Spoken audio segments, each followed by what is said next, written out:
tahun 2030 nanti, saya ingin anak-anak dan orang muda merasa aman dan nyaman belajar di kelas.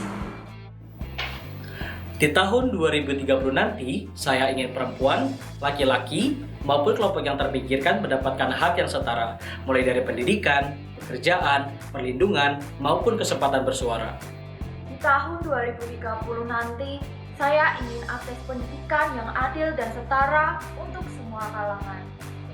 Tahun 2030 nanti, saya ingin semakin banyak orang muda yang sehat dan sejahtera. Di tahun 2030 nanti saya ingin ada lebih banyak ruang hijau terbuka dan pemerintah semakin berkomitmen untuk melakukan pembangunan hijau. Masih banyak mimpi-mimpi yang ingin kami wujudkan sebelum tahun 2030. Tapi semua itu tidak akan terwujud jika kita tidak melakukan perubahan sejak dini. Kami butuhkan kalian. Kami percaya, bila orang muda dan orang kebijakan bekerja sama, kita bisa membuat pencapaian yang lebih besar lagi. Dengan partisipasi yang bermakna, orang muda akan mempunyai kesempatan untuk memimpin dan membawa pembangunan ke arah yang berkelanjutan. Karena orang muda saat ini yang akan jadi pemimpin di masa depan. Dengarkan suara kami. Melalui konsultasi dan diskusi pembangunan dengan orang muda lintas ragam adalah salah satu cara untuk bisa mendengarkan aspirasi kami. Oleh karena itu, melalui SDGs Youth Town Hall, kami merangkum aspirasi orang muda ke dalam 4 pilar SDGs.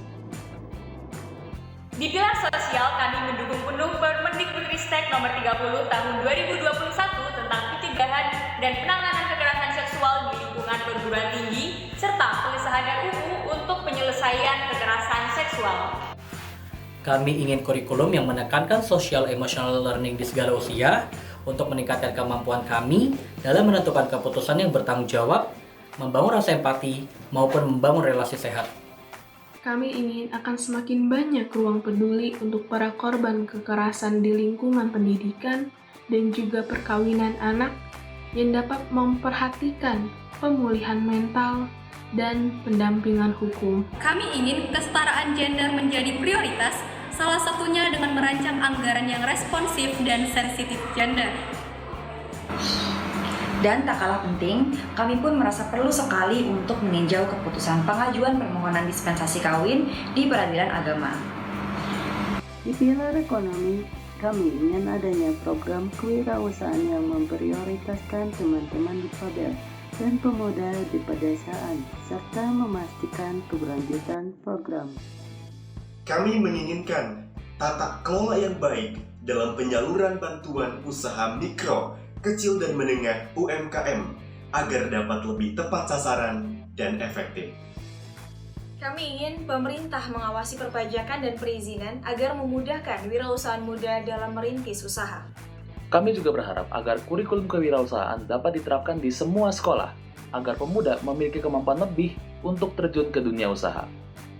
Kami, pilar lingkungan, ingin pemerintah membuat mekanisme partisipasi orang muda yang bermakna dalam proses perencanaan pembangunan, implementation dan evaluasi Nationally Determined Contribution (NDC) dalam Konferensi Perjanjian Paris. Kami ingin lapangan kerja hijau semakin bertambah, terutama yang bisa mendorong ekowisata berbasis lokal dan pembangunan berkelanjutan. Kami ingin agar lebih banyak perusahaan dapat membuat sustainability report dan pemerintah meningkatkan pengawasan khususnya untuk perusahaan yang berpotensi memiliki dampak buruk bagi lingkungan hidup. Kami ingin semakin banyak bank sampah yang mudah diakses dengan berbasis digital, serta pemerintah semakin berkomitmen untuk melakukan upaya-upaya dalam membatasi kenaikan suhu global menjadi di bawah 2 derajat Celcius. Dan juga, kami ingin Kemdikbud mendorong implementasi kebijakan kurikulum nasional mengenai kesadaran atas perubahan iklim sebagaimana tertuang dalam Education for Sustainable Development. Halo, saya Sari Uli Togatorok dari Pilar Hukum dan Tata Kelola. Di pilar ini kami ingin adanya strategi nasional untuk pelibatan orang muda dalam proses pembuatan kebijakan di tingkat pusat maupun tingkat daerah. Kami ingin pemerintah membuat pelaksanaan e-government untuk orang muda menyampaikan aspirasinya melalui media digital secara aman dan nyaman. Merujuk ke Undang-Undang Nomor 40 Tahun 2009 tentang kepemudaan terkait dengan partisipasi pemuda dalam pengambilan kebijakan, kami ingin setiap kementerian memastikan orang muda di bawah 30 tahun dapat mengambil kesempatan sebagai pemimpin dan menciptakan kelembagaan yang berfokus kepada orang muda dengan menjamin legalitas, partisipasi pemuda yang inklusif dan representatif dalam proses pengambilan kebijakan. 2030 tidak lama lagi. Sebagai generasi yang terhubung satu sama lain melalui media digital, Dan kita bisa mulai kerjasama dan kerja nyata antara teman sebaya, orang muda, dan orang dewasa. Ketika berbicara mengenai partisipasi orang muda, maka partisipasi yang bermakna adalah ketika kami, suara pemuda itu didengarkan dan dilibatkan secara langsung dalam rencananya. Pemuda dapat bersuara, pemuda dapat mendorong Indonesia ke arah yang lebih sejahtera.